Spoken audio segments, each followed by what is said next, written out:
เปิดด้วยกันนะโอเคมีปลาดังเสียงมีปลาดังซูมันกันนะอันนี้แคมๆก็ง่ายๆไล่ง่ายที่สุดกันนะ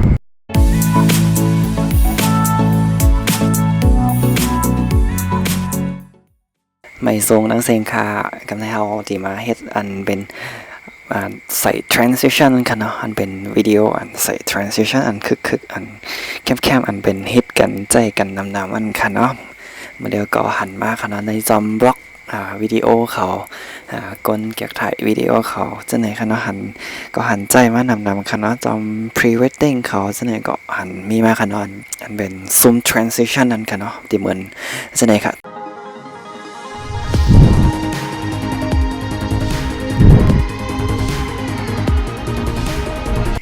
zoom transition จะไหนคะนะ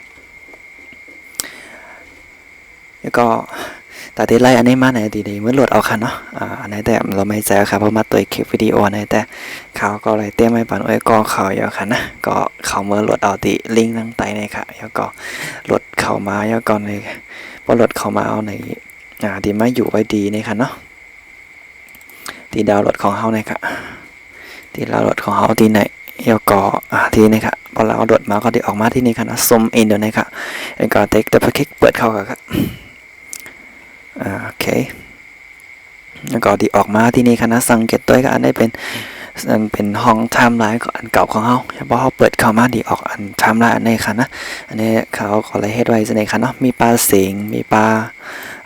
เจ๊ค่ะเตรียมเรียบร้อยค่ะนะโหลเงียบใส่กำเดียวเลยในวางง่ายสุดๆเลยค่ะนะนี่นะแล้วก็เอามาเฮ็ดกันค่ะอันดับสุดในคือก็เขา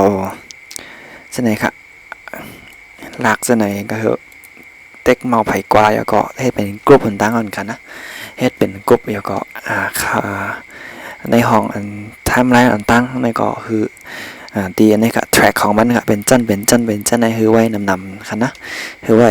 3-4 อันขึ้นเลยค่ะตั้งแต่ก็เหมือนกันค่ะนี่คือเป็นคลิปของเขาที่ไปเลยใส่ transition ในขณะนี้นะอะไรมีอย่างค่ะเป็นโยจะไหนคะเนาะกันนะเอามาใส่กันค่ะแล้วก็เงียบอันนี้ค่ะเงียบตัวนี้เงียบตั้งเงียบ3 อันนี้ค่ะมาดีซูมเนี่ยขายมาดีซูมเนี่ยก็ปล่อยเขาดีนี่ค่ะตัวดีค่ะนะดีนี่นะอย่าปีเฮดจะไหนค่ะอันนี้เพราะว่าเฮดจะไหนมันดีซ่อนใส่เนื้อวิดีโอของเขาค่ะนะคือมันจะไหนค่ะคือมันตำในห้องดีๆค่ะซ่อนไว้จะไหนค่ะแล้วก็เปิดเลยกันนะโอเคมีปลาดังเสียงมีปลาดังซูมันค่ะนะอันนี้แคมก็ง่ายๆไล่ง่ายที่สุดค่ะนะเพราะใครเอากับใส่ทั้งคลิปไหนก็ขึ้นติ๊กออเดอร์เน็ตคำไว้ก็ก๊อปปี้ค่ะก๊อปปี้ก็ตำจะไหนค่ะง่ายสุดๆค่ะนะก็เพลย์กันโอเคก็บอกกันให้ค่ะเนาะก็เอากัดจ้ำเลยกันนะอันปั่นดิ้งไว้ดังแต่ก็มือหลุดใจจ้ำเลยค่ะนะ